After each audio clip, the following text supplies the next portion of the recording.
Right, this is the Fogarty Boat Works building, moved from Fogartyville, which is along the river. This tells a brief story about it. In 1866, this boat building company was established, and this was during a time in this country's history when roads and railroads were not the main avenues of transportation. It was rivers, waterways, Gulf, ocean, bay, etc. So these guys were very popular. It'd be like automakers today, or railroad train builders back in the day.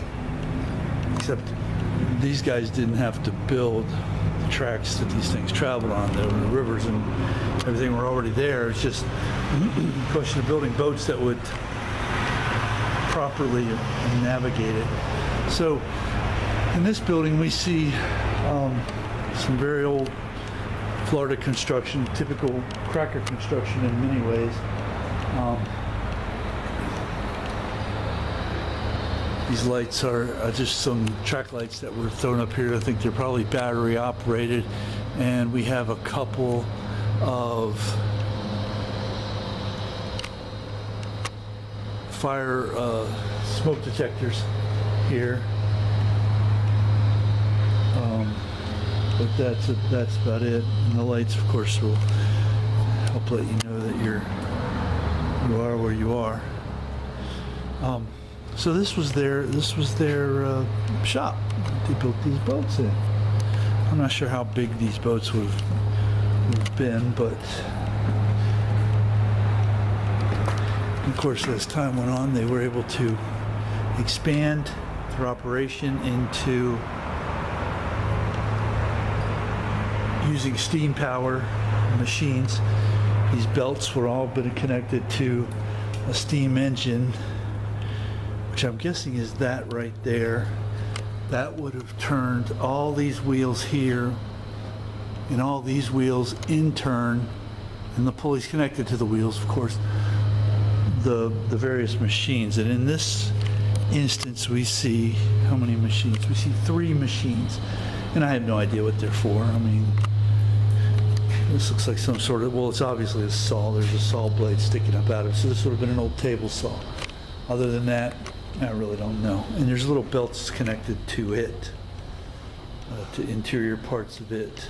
So this would have, the belt would have moved one of the main rotors, and then other belts would have connected to that.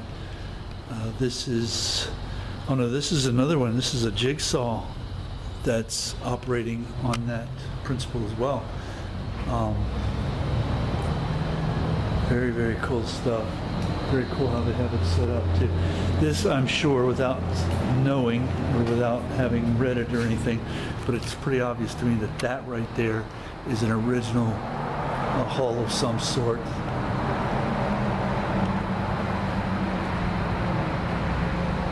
And this would have been a business that required a lot of talent, a lot of skill. You don't want to get out there in any body of water and start sinking. These people that would have bought this would not have been using these for pleasure crafts. They would have been using them for transportation, for hauling, etc.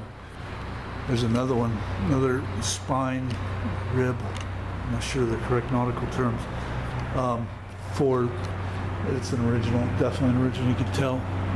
I'm not sure how old, but absolutely an original. So just all this cool old equipment. I'm not sure what was here and what was brought here and what they used, etc. But these are all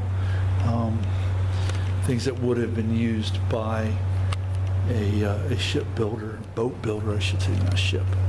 This is not a shipyard. It was a boat works. They built boats. But these are all original tools. These are old planes. That's a drill of some sort. Block planes. There's a square, pulleys, things that oars would have sat into. I have no idea what they call those. There's a vise that would have been used to hold together things as they were being glued or sealed. And of course, they would have used the resin from the pine trees to seal them. So that's a really neat little side view here of this park, this building. I wanted to show the upper rafters. Of course, heat rises, so the hottest part would have been towards the roof, and the least hot would have been down below. But by our standards, you would not want to work in here. You would not want to be in here. But by their standards, it wasn't, they didn't know anything else. So when you don't know any better, you can function on that level.